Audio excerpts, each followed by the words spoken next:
In today's episode, Cynthia Nelson, an authority in video commerce and supporter of women in business, joins us for an inspiring episode. We explore e-commerce, video, and social commerce and the 2024 marketing landscape. We delve into Cynthia's work with women-led companies, the evolution of the e-commerce industry, and AI's role in marketing. Prepare for a journey of insight and empowerment in today's dynamic tech environment.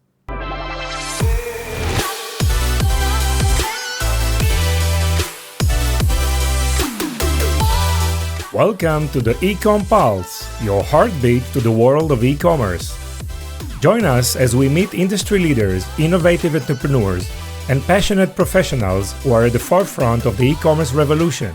From groundbreaking technologies to marketing magic, Ecom Pulse is your insider's guide to all things e-commerce. So plug in, gear up, and get ready for a pulse-pounding journey into the heart of e-commerce.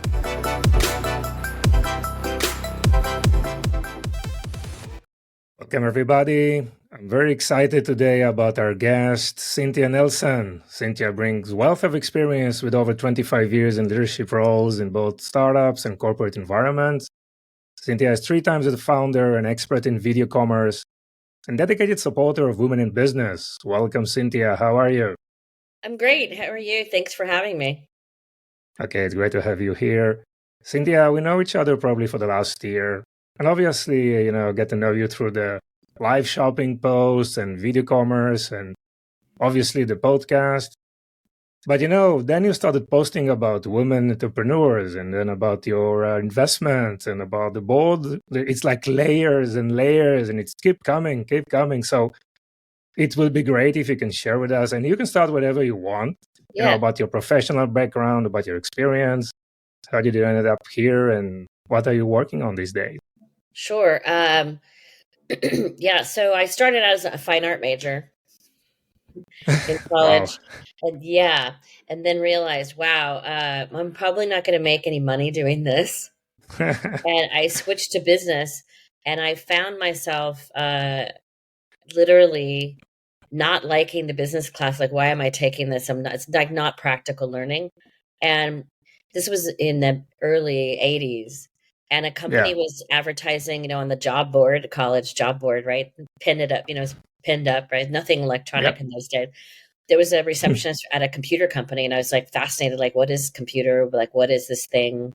And I started working there, and they were repairing PCs, XTs, ATs, their first Apple Mac, Apple Lisa, which people forgot about, which was one of the original ones. And so I was fascinated by that whole, this new industry that I'd never really heard of. So I fell in love with tech. Actually, I dropped out of college, became a partner in that business, ended up failing miserably. And my partner ended up suing. Like, it was not a good, it was a good experience in a lot of ways to have it really early on. I think it taught me a lot of great lessons. But I ended up working at Ingram Micro, which is a big computer distributor, global distributor of computers. So that was an amazing experience, and then was headhunted to work for Barry Diller's first investments in the internet, which was Internet Shopping Network. So that was a precursor of Amazon, although Jeff Bezos was already working with one of Ingram Micro's sister companies, Ingram Book. So Amazon was already in its stages, early stages in the 90s, and he was learning the book distribution business, and that's actually how he started it. But I was very lucky. I kind of just was the person who would always like raise my hand. Oh, I'll do it. That's crazy. I'll do it. And I just kept volunteering to jump into things I had no idea. Like, I guess a fake it till you make it thing. And worked in the advertising world at Tribal DDB and the strategy side, early stage with them. And then was in Miami for 10 years and built a company with 3 other women called Todo Bebé, which means everything baby in Spanish. Like, that's a nice putting detail like me doing in a place like this kind of thing. I had been married to a Latina, so I understood the family dynamic and having a family and having kids at center of the universe. And so we built the first 360 media company around parenting and pregnancy in Spanish. Wow. We were the first ones with television programming every week on Telemundo. And then we had 4 years on Telemundo, another 4 years on Univision. And we had books. We definitely did licensing at the end of the 10 years. We did licensing. of products. Internet, obviously, we had radio programming snippets. So we really touched retailtainment. We did, in parking lot events with Walmart across the country, which I said after I did 5 of them, I'm like, I'm never doing this again. We Yeah. have to find a better way if we want to do events. This is a big pain in the ass. And it's a lot of work. But so we did virtual events. We started doing virtual events where people would sign up and they'd receive a box with samples in it from all of our Okay. sponsors. They'd open them up. They'd take pictures of them using the product, playing with their kids. It was called a fiesta, Viva la Familia Fiesta, and a Okay. fiesta box. And they would celebrate. And on one day, we had 500,000 people across the country celebrating with us and Wow. uploading photos and videos to this Wow. site that we had Yeah. built just for that. So this is like, again, pre-social Yeah. media even. Of course. And then we took on equity investors in 2008, and then we sold it in 2000 to a public company in 2012. And I came back to New York. Amazing. And I've been strategy consulting for, Sony Music and Audible and a bunch of small companies. And I found that women just weren't getting the investment. I mean, it's really piss poor. And yet they return higher revenue. They return higher rates. They have better exits than all male founded companies. And I started investing and I have 2 or 3 investments now, one in AI called Binge, and another one, which was over a drink one time of, oh my God, if I do one more pro forma for somebody raising capital, because people don't know how to do them. Yeah. They're always wrong. There's always issues. They underestimate their cash burn. And so a friend of mine, Sandra Gall, created a company called Recurved, and you put in your information, it literally blows out a 3 or 5 year pro forma, all the bells and whistles. You can show pieces to your investors. Investors use it and make their companies use it, so they have a bird's eye view of what's happening. There's an app for it. I mean, she's Amazing. really done a fantastic job, and it's really solving a problem for, everybody that I know who raises capital. Should just be paying to use the software. Why do it yourself? Yeah. So that's kind of rolls back to like background, but also why I'm investing in women-run companies, other than the other things I do. Yeah. Yes. Obviously, your investment. They're very long-winded. Yeah. So your investment criteria are, you like probably the tech, you like the opportunity, and obviously it's a woman-led founders, right? So that's another component. Yeah, I don't do a lot of product side. Yeah. On the product piece, I'm not a product expert, right? So I tend to try to stay in my lane. I've seen some tech that I really like, but again, I wasn't an expert in those. It was a luxury tech. I wasn't an expert in that. So I was like, it has to be something that I believe I can add value, not just money, because a lot of times they're seed investments, they're early angel investments, where the money is interesting and good for them, but it's really not the money. They literally want me to be an advisor, to help them be an advisor, help them with their debt, help them to find investors. It's more than just that. So if I'm going to put my time in, then I have to be really accretive to their business. Sure, that's the strategic advisory role that you put in place, beyond the investment itself, which is so important for founders, right? Yeah. So great. You host the Let's Talk About Live Shopping podcast. You've definitely very active in the last year, covering this area with the amazing, success that started in China probably 3 years ago. And Western world, definitely US, is trying to cope for creating, its own version of live shopping or video commerce or whatever it will evolve to. And you've been speaking to a lot of, CEO and founders of various tech companies in this sector. So from your perspective, after so much experience from the industry side and also from the tech side, what do you think is the current status of live shopping, and what are probably the biggest challenges of it to be widely adopted even more than it is today? I think the biggest, I think there's just upside right now. The market is crowded. I think in the US has become crowded with products, the platform side. And the obvious is the platform has to work perfectly, right? So the platforms have to just work no matter what. I think the challenge is coming from brands that think that they just post one time and that's it. It's over and it didn't work. This whole, you didn't do that with Facebook. It's been 10 years on Facebook, right? Or more than 10 years. Yeah. It's like, this is a strategy, and you're not gonna build or launch a new product without going in and doing your homework and doing your research and understanding the market and the demographic. That's the same thing with live Sure. shopping. It's not the Yeah. panacea, the end all, the next coming of any. This is just it's spoken your wheel of marketing, and it should actually be used across all the types of marketing, right? Because some of it is and selling, some of it is educational. You may have live selling shows where really it's educational about the product, and yes, the product Sure. is there and you're selling it, and your call to actions may be softer selling because it's a more technical product you need to get across. But the type of data that you can get out of it is extreme now, and marketers are, no longer is a CMO all about the brand and brand marketing. Now marketers need to reach across every area of the company, including Correct. operations, product development, engineering, Yep. the data analytics and research teams. And I think we're going to see a whole new level of CMO coming that comes from direct selling or direct marketing, where data is king.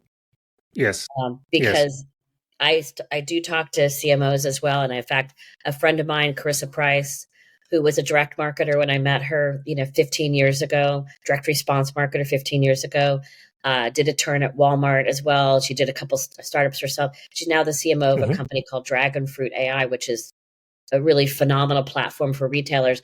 And she said she's stunned when she talks to other CMO marketers that they don't have the data analytics background, and they're having to use other people in the company and having to learn it. And she's like, I'm so glad I did 10 Yeah. years in direct response, because it's everything. It's the whole funnel in direct Yes. response. You're capturing and looking at every single, and she was buying television commercials at that point.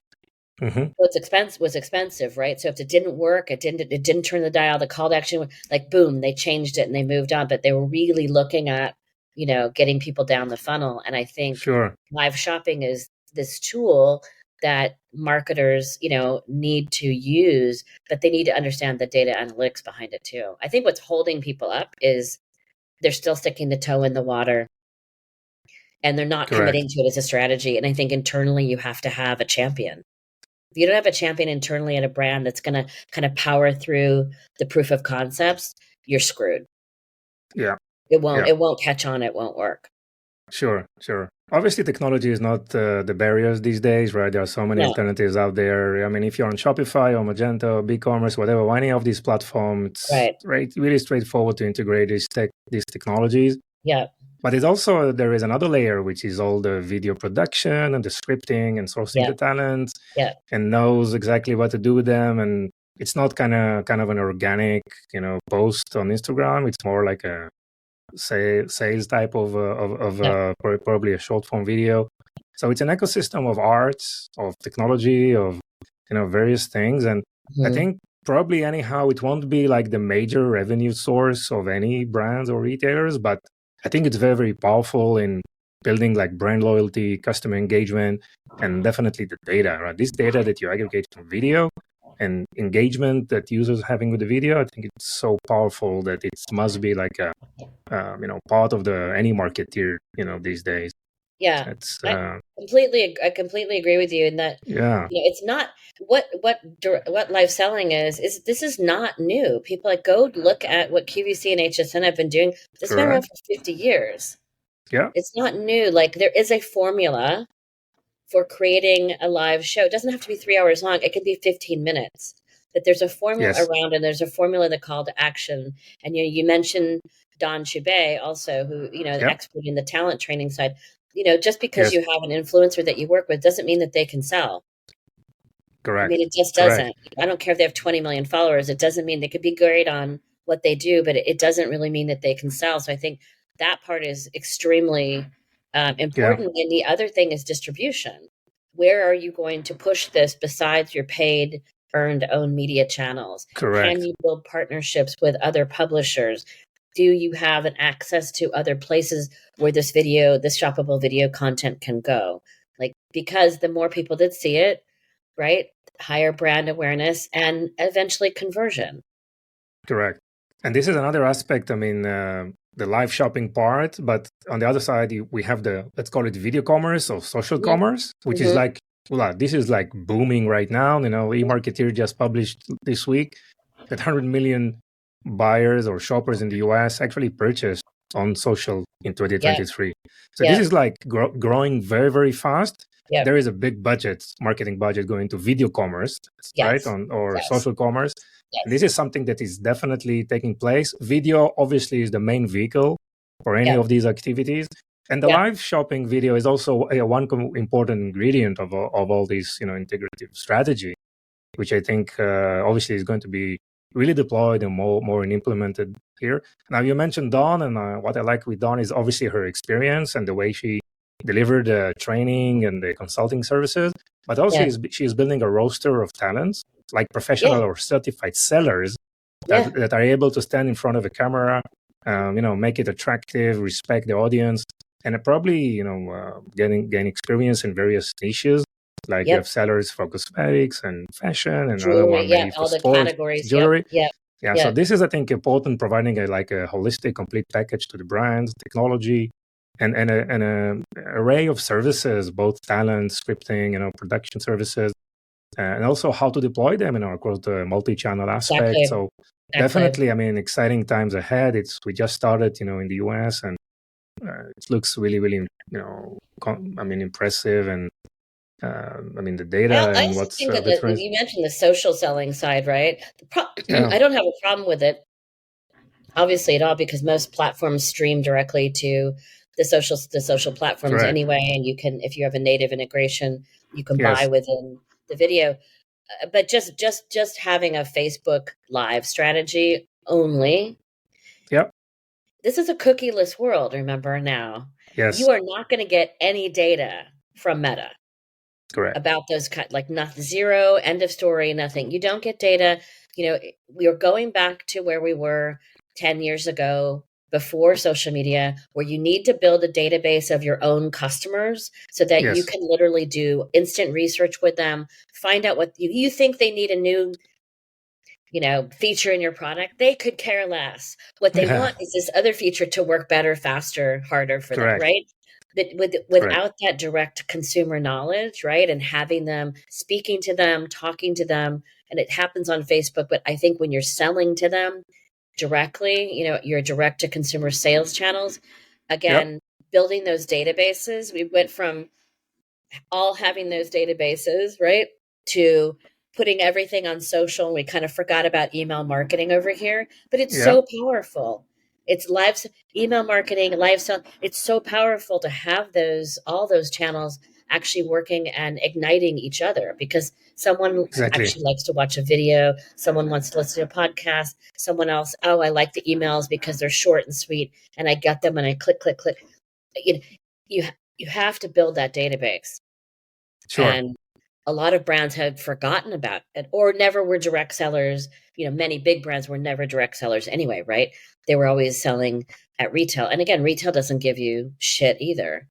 Correct. They don't give you the POS data. That doesn't come, you just know how many widgets you sold. You have know nothing about the consumer. And I think that's where direct to consumer live selling video commerce really can help brands build those active databases and personas of consumers, and really then start serving them much more personalized. Using AI too, right? Much more personalized messages. Of course. By the way, the cookieless world actually gives rise to a new big opportunity that is emerging with retail media, right? Because the online retailers can give you exact data, right? Shoppers are buying, when, where, and this data is like gold in a cookieless world.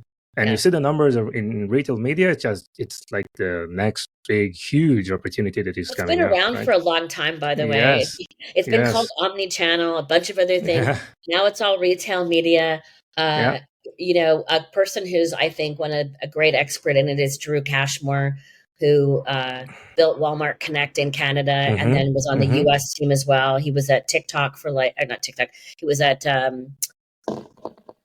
one of the live shopping platforms, Firework, for like a minute. Firework. And Yeah. now he's consulting specifically in, in retail media and that whole thing. And in talking to him, is like, oh, we're reinventing the wheel. Like, it's been around forever. Retail media has been around a Yes. long time, but it just hasn't become this new woo. These are cyclical, right? Yeah. Every 5 Yeah. years, it's kind of cyclical. Something comes out, but a lot of this stuff has been around. But yeah, it's getting a lot of hype now. But again, data. Sure. So if we think about the marketeer from the brand side, about CMOs waking up in the morning, right? I mean, what can you advise them? I mean, what do you need to pay attention to in 2024? What do you think the biggest opportunity or hurdles going into the new year? I mean, the hurdles are that we have a very, attention span of a gnat. Yeah. Everybody's we're flooded with, and we talk about live commerce, right? Why live shopping took off in China. It's a very segmented group that actually communicates on like 3 platforms. Like, that's it. Everything's done Yeah. within one particular app. Banking, Hmm. messaging, banking, communicate, like so it's focused, right? Here, and basically the rest of the world too, we're so non-focused. I mean, how many channels do you know what's on Netflix? Do you actually, like, how many channels can you have, right? Of entertainment, of data, of information, of Yeah. disinformation, so our attention span as consumers is so short. Yep.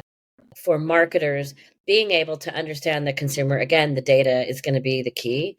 Understand the consumer and being able to do quick and fast testing, where I really think is AI is going to come in and play a great role, is Yes. being able to create, scripts, creative, do things very fast. Of course, human touch has to be there to make sure it works the right way, but speed those proof of concepts up, speed those Yeah. A/B testing pieces up, do them automated on the fly so that you can affect your creative and messaging and marketing, and get great feedback to your product development teams Yes. and engineering teams, right? So if I was a CMO, I would be, a data head, learning as much as I can about the tools that are out there that are going to make my job more effective and easier, especially with smaller Yes. companies that don't have, swaths of people around them.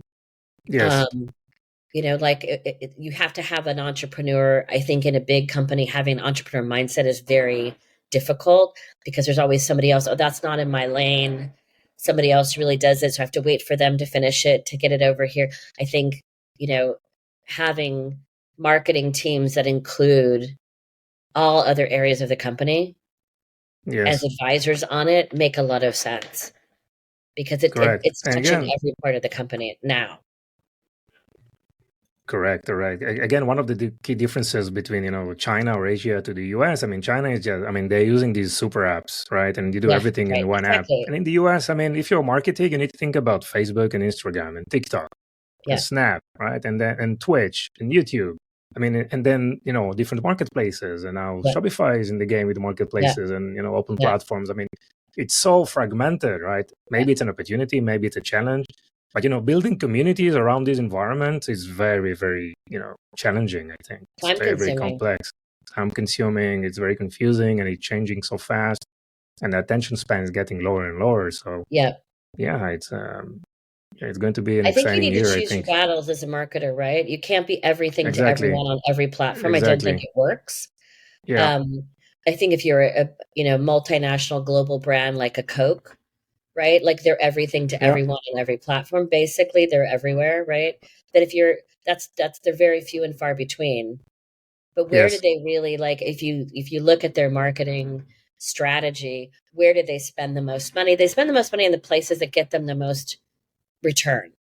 Returns. You Yeah. know, right? So as a marketer, if you're looking at all these channels, figure out a strategy, figure out your KPIs, test it. Don't just do it once, test it for 3 months. Yes. And then you'll figure out which one actually is going to give you a better. It doesn't mean you're going to drop Facebook because it's not working. You'll keep a presence, but you're going to not dump the same amount of money in that as you are going to Yes. do in Instagram, because Instagram just is where your customer lives. Like, where does that customer live most often? And, your target audience. And then, and I was mentioning Binge. One of the things it does, and it's personality driven, right? So you can literally type in Mm-hmm. a sentence and it'll find, yes, here's your total market, but here's this whole group of people that are talking about your brand and things that are related to it that are untapped that you didn't even know about. And they may be in places and following other people that you didn't know about, but they're untapped because their personality is the same as the type of people that buy your products today or that talk about your products today. So I think that's the other, like, finding the untapped audiences, because I'm X age living in New York as a woman, blah, blah, blah. Right. So somebody in California, same age, is living as a woman in California. Like, okay, just because of the same age, and even if we went to the same high school, for example, it doesn't mean that our personalities are the same. Yeah. Right. Even though we watch some of the same Netflix shows, they don't know that I'm a rabid equestrian and I need to watch the Olympics in the middle of the night. I'll be, watching, I'll be getting up and watching, those things. So, if the more you know about your consumer, the more you can kind of cross map these untapped audiences on top of it and expand, because they're really also talking about the product too and looking at it. Sure. Yeah, I mean, so fragmentation is like a key theme, and communities around, different fragments, and it's going to be a key challenges for marketeers, obviously. And now, I mean, this is the time of any podcast that we need to talk about AI, right? So, I mean, trying to figure out what's working and what's not. Obviously, there's so much, buzz and hype around that, but the real, use cases that you can really use in real life are very, very limited. So, yeah, I would love your perspective of what you see. I mean, it's such a big AI. I always call AI, EIEIO, AIO. Yeah. Because everybody's, everybody's using the word, throwing it around. And I think a lot of people don't know really what it means. Yeah. There's so many variations of it, right? Sure. What it is and what it's not. I think that there's, again, people using AI and saying the word all the time, and they don't really know. They think it's Chat GPT, and that's like very much the baseline, tiny part of what AI can do. It's an explosion of companies, coming out of the woodwork that are doing things. Floods and of some are like, startups, getting funded. They're on a piece of paper, like back in the 90s. Oh, here's my idea. Please fund me. And they're getting money. And I'm like, because for AI and ML to machine learning to work, it takes a long time and a lot of data in order to have those data sets and those analytics that actually are accurate enough to build a product around. Yeah. Binge has been going on. I invested 4 years ago. Like, now we have, 18 billion data sets and 192 sources and, 5 billion actionable database, but 4 years in the making.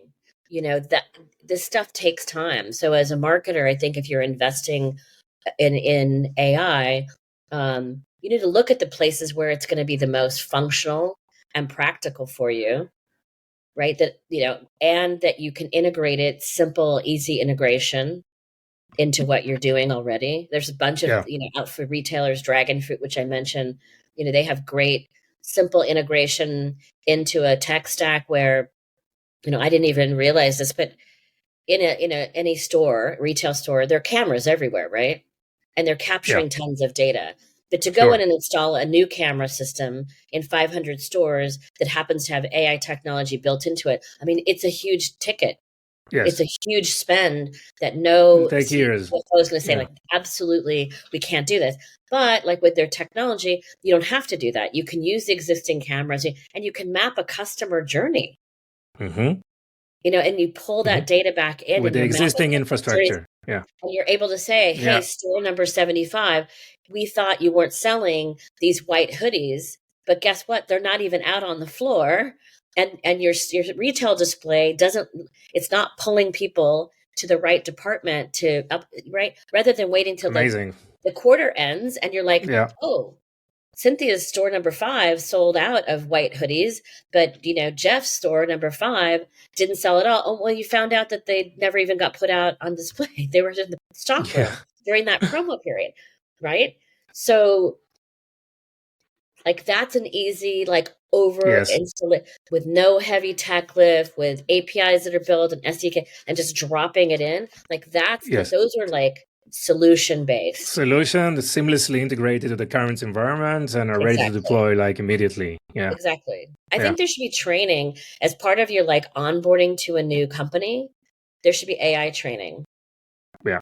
You know, what parts of your job, and I think younger generations actually are so much better at it because they're digital natives from the beginning, right? Sure. They're already playing with AI. They should be walking in the door and telling you what products we should be using in our companies. Yeah. They should listen in on board meetings. I mean, obviously stuff is confidential in board meeting, but giving their opinions as the new generation coming in, you know, I think companies, if they don't have a Gen Z person on their board or on their advisory council, then I think they're missing out. Sure. Because they're in the deep, you know, really deep in the product side, and they're seeing things changing before they're leveling up to the CEO level. And it can help you, you know, test stuff quickly and pivot before your, you know, competitor does. But we should get AI training walking the door. And I think even a job position, what do you know about, question, what do you know about AI? How have you used AI in your current marketing role, whatever? Have somebody talk about it. If they don't know anything about it. How do you use AI in your day-to-day work, right? In your day-to-day work. How do you use it today? Yeah. And if they don't have an answer for it, so either A, they need training, or B, might not be the right person for you. Because that's a skill set I think everybody's going to have. It's a basic and it's a must. Yeah. So Cynthia, in your advisory practice, you have the strategy as a service model. So can you please describe it and how it can benefit, startups? Yeah, I mean, it really is about figuring out, and it kind of goes back to the live stream or video commerce side, right? We go in and we have a framework called Connect IQ, and we literally go in and look at talent and talent training, content, the product side, technology, what distribution you currently have, and your research, your analytics side, your data side, right? And look at all of those and say, if you're going to institute video commerce, here's how you score in these areas. So here are the gaps, right? We do a gap analysis. Here are the gaps. And these are 5 strategies that you need to employ to fill these gaps so you'll become successful at doing video commerce. So sometimes we're just delivering the strategy with the gap, and other times we're delivering strategy and we're doing implementation as well. But also implementation, okay. Products, technologies, people, training, influencers, creators, platforms, distribution platforms. So we make recommendations on all of those as well. Amazing. That's why we call it, SaaS, our strategy as a service. Yes, it's another SaaS version. Yes, strategy as a service are really, really exciting. Regarding your activities with women-led companies and working with women founders, we would love to hear more about that. And how do you see women founders evolve throughout the years, and what is the current status of women-led founders in the industry these days? There are, increasingly more and more women founders, because I think also that if COVID taught us anything, which was we don't need to work in an office every day, especially women and people with families. They're missing out, burning the candle both ends, commuting to these offices. The advertising world, got turned on its, upside down. You know how much real estate we have available in New York right now? Yep. Office real estate, I think it's 30 Empire State Buildings worth of office, open office space we have today in the city. Yeah. So it's huge, right?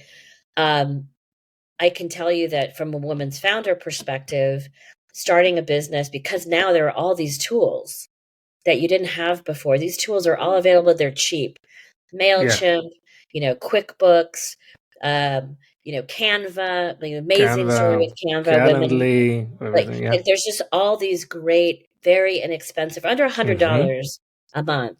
You can have all these services at your fingertips and be able to create your own brand and create your own company. So I think women are far exceeding men actually in starting companies. The flip side of it is that statistically, and this is not me, it's McKinsey and everybody else who reports, they return higher from the investment side. They return better investments to their investors. Wow. Higher exits, Interesting. women Mm-hmm. with women, not just led, but with women, as co-founders, right? As co-founder, Versus yes. just a male founder or Mm-hmm. males with co-founders as males. So statistically, they just do better, more collaborative. I think we're penny pinchers because we're spending 85% of the money in the family. We're the ones making Yeah. decisions. The CFO, the chief doctor, we're making all these decisions. So we're balancing a lot. So that's a great founder title, right? You got to wear a lot of Yeah. hats at the beginning, right? You got to be the PR Correct. person and the podcaster and write material and talk to clients and sell and close deals and then do the work, right? We're used to balancing a lot of things. So I think that Mm-hmm. that is super helpful. Financially, though, we get nothing in terms of the capital. It's less than 2% of Wow. venture capital goes to women. Even Wow. in companies that are Okay. funding women, I have heard, and this is very, very, very recent. Mm-hmm. One of the startups I know, it's founded by a woman, went in, was pitching to a woman inside of a VC. And I'm not talking a huge VC, but a VC nonetheless with an LP group. And the woman said, and it's a technology product. The woman said, you probably need to get a male co-founder, you know. Wow. And she said, I don't understand. She's a 3-time entrepreneur too. I don't understand Wow. what you're talking about. She said, well, that's just how it is around here. And she said, I said, oh my, first of all, oh Crazy. my God, I would have died. And what did you say? And Wow. she said, I told her I felt really sorry for her, that she felt Mm-hmm. like in that position that I needed to have a male co-founder because that's how her company works. She said, I think you're in the wrong company. Wow. Correct. Yeah. Exactly. But Exactly. that is not uncommon. I've had other Mm-hmm. ones who were 4 or 5 months pregnant, and they said, "Well, how are you going to manage this with a baby coming? Like how?" And she's like, "I had a restaurant, and I had 4 kids when I ran a restaurant. You know what a restaurant's like? 24/7. Yeah. Like I, doing that, but they still are getting these very biased groups. And if you go to women of color, it's like Yeah. it's like 0.8%. It's just flawed all over the place. I Yes. think there need to be more women who, when they've made money, they need to be investors as well. Like that's the only way to change the system is when you Yeah. make money, you need to then turn around and become an LP, you Mm-hmm. know, in a fund, start your Sure. own fund, invest directly in things you believe in. That's what I've tried to do, at least on my side. But Yes. it's a pretty pitiful investment. Again, it is what it is. So a lot of them Yes. bootstrap. In fact, I was listening to a great podcast this morning by somebody I really have a lot of admiration for, Stephanie Natty Olson, who Mm-hmm. started a company called We Are Rosie way before the pandemic. Mom of 2, kids were really little, and she just said there has to be a better way to work, and we have to, in the advertising industry, there has to be a better way to work. And Yeah. so We Are Rosie actually now has 25,000 Rosies around the country, mostly women Wow. that Yeah. do all different types of marketing. They're experts in all different types of areas of marketing. And she has clients like Google and Facebook and Wow. American Express. Amazing. And she was valued at $100 million. Mm-hmm. And Wow. the thing about her that I love, and it was called Hype Women, is the name of the podcast, by the way, that she was just on, I think a week ago, and I think I posted about Okay. it today.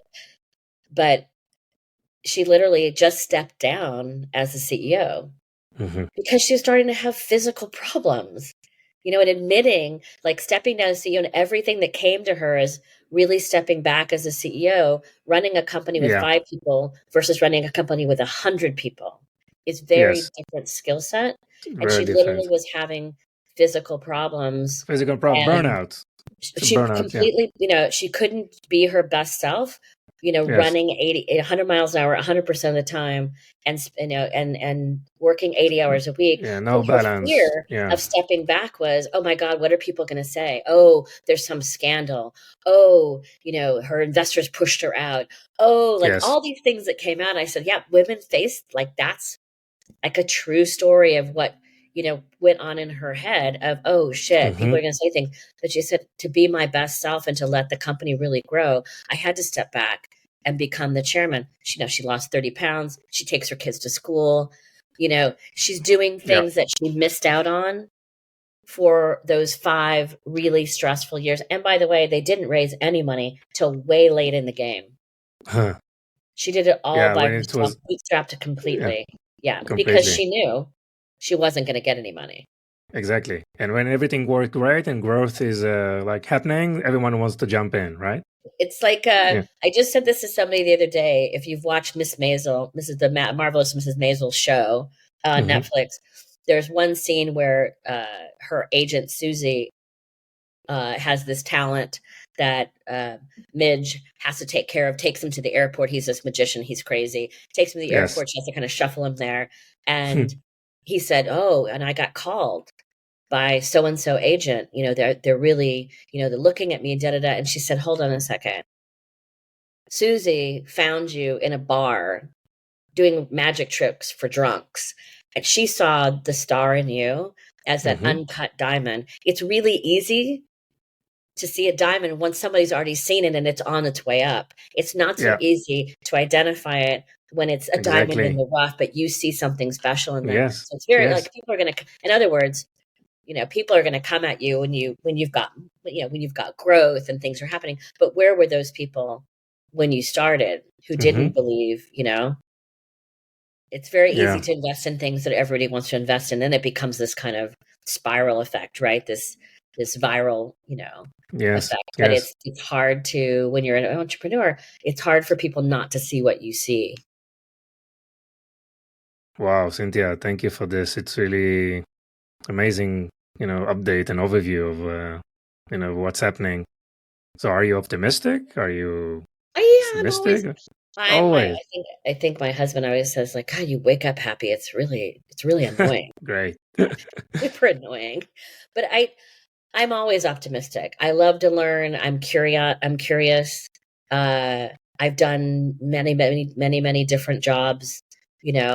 Having not finished college, I always think I felt like I had to work harder than everybody else that was out there because of that. And I think that for me gave me this sense of wonder and not fear of failing. I didn't fear the failure because I wasn't built up to where I had all these degrees, and then, you fail and you're like, oh, what happened? I did everything right. I got my MBA and I did everything. Because I didn't, I think for me, it was the ability to just keep going and learning and learning and learning. And you had some inherent confidence that you can, prevail. I mean, anything that will come up, right?